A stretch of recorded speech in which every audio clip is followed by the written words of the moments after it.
মাংস কাটাকাটি করতে শুরু করে দিয়েছি অলরেডি, কোরবানির গোশত।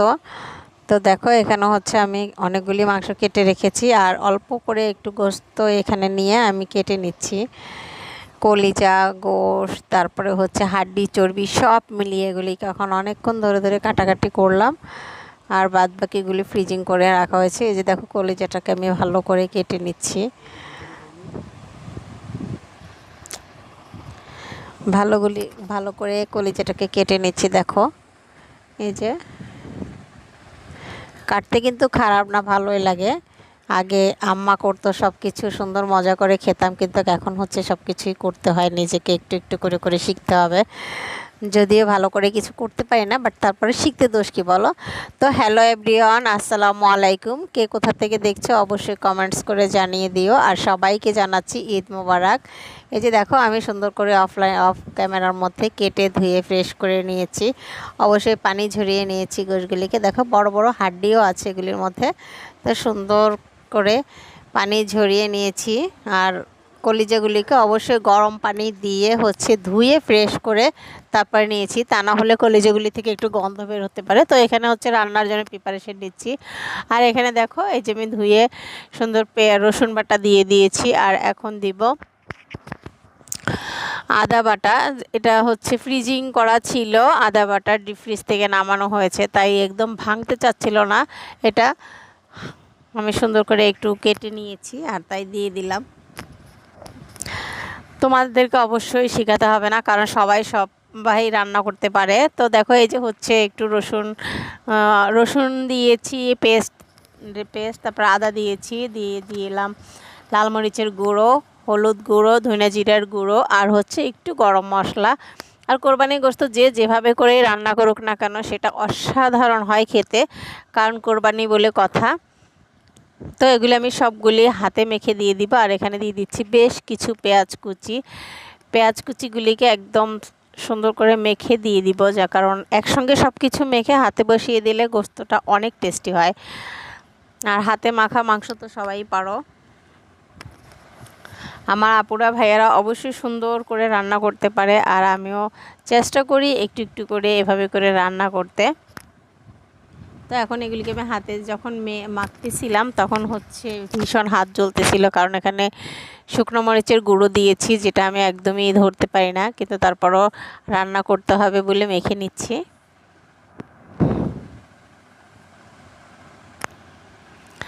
তেলের বোতলটা আমার খুলতে একটু লেট হয়ে যাচ্ছে, তাই একটু ভিডিওতে দেখানো যাচ্ছে না। আর যদি তোমাদের ভালো লাগে অবশ্যই এভাবে করে রান্না করে খেয়ে দেখবা, খুব মজা হয় রান্নাটা।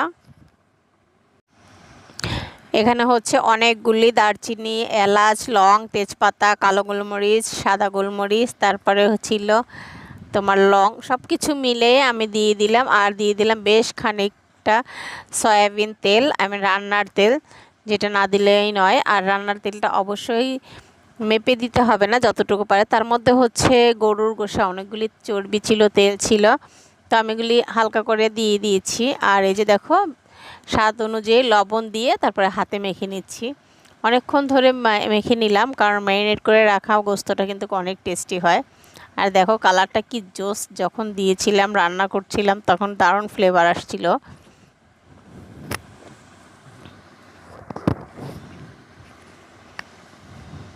তো বেশ কিছুক্ষণ হাতে মেখে নেওয়ার পরে হচ্ছে আমি এটাকে ম্যারিনেট করে রেখে তারপরে হচ্ছে চুলায় বসিয়ে দেব। তো তার জন্য 5 মিনিট ওয়েট করে হচ্ছে আমি রেখে দিলাম। আর হাতে মাখা গোশত অবশ্যই মজা হয়। দেখো আরও একটু তেল অ্যাড করে দিলাম, মনে হচ্ছিল তেল একটু কম হয়ে গেছে, তারপরে দিলাম। ভালো করে তেলটাকে যদি মিক্স না হয় তাহলে কিন্তু ভালো লাগবে না।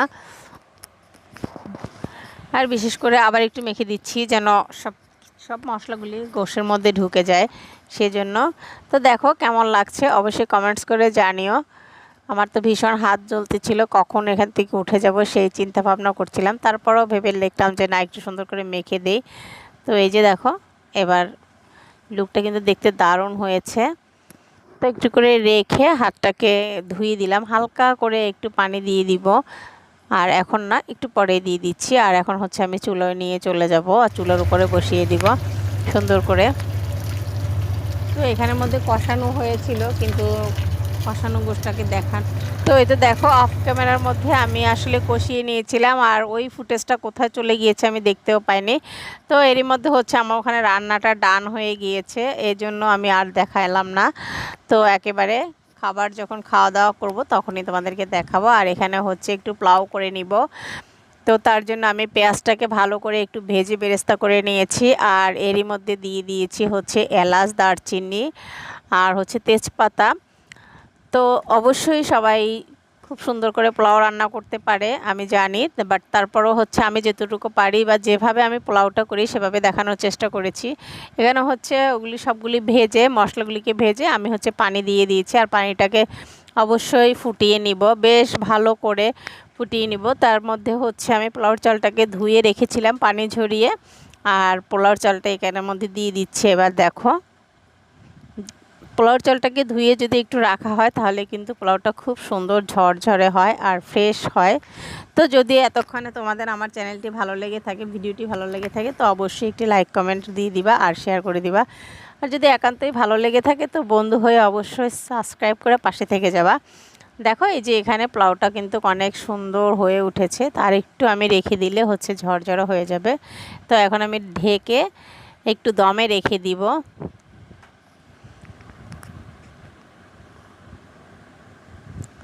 কেমন হলো ভিডিওটা অবশ্যই জানাবা। আর সবাইকে আবারও ঈদ মোবারক। বেশি বেশি করে সবাই সবার জন্য দোয়া খায়ের করবা, যেন আল্লাহ পাক সবার কোরবানি কবুল করে নেয়। যারা যারা দিয়েছেন সকল বিশ্ব মুসলমান ভাইদের জন্য, বোনদের জন্য, সবার জন্য দোয়া রইল। আর এই যে দেখো আমরা খাবারের জন্য চলে আসছি,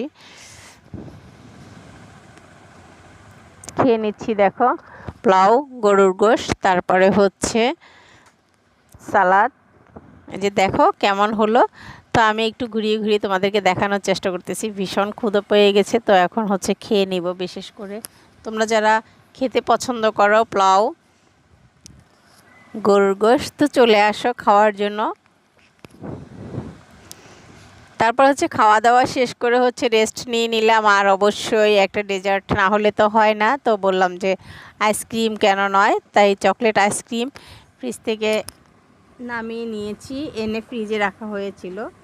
আর এই যে দেখো এখন সার্ভ করে নিব। আমরা আইসক্রিম খেতে খেতে সবাই ঠান্ডা হয়ে যাচ্ছি, কারণ হচ্ছে গরুর গোশত খাওয়ার পরে হচ্ছে ভীষণ গরম চলে আসে, তাই না বলো? তো যারা যারা এতক্ষণ ধরে ভিডিওটি দেখছিলে অবশ্যই লাইক করতে ভুলে গেছো, প্লিজ একটি লাইক করে দিও, কমেন্টস করো আর শেয়ার করো। আর যদি ভালো লাগে আমার চ্যানেলটি সাবস্ক্রাইব করে দিও। তো আমরা আইসক্রিম খাই, আইসক্রিম খেতে খেতে তোমাদের কাছ থেকে বিদায় নিচ্ছি। সবাইকে আবারও একটা ঈদ মোবারক জানিয়ে আল্লাহ হাফেজ, সবাই ভালো থাকবা।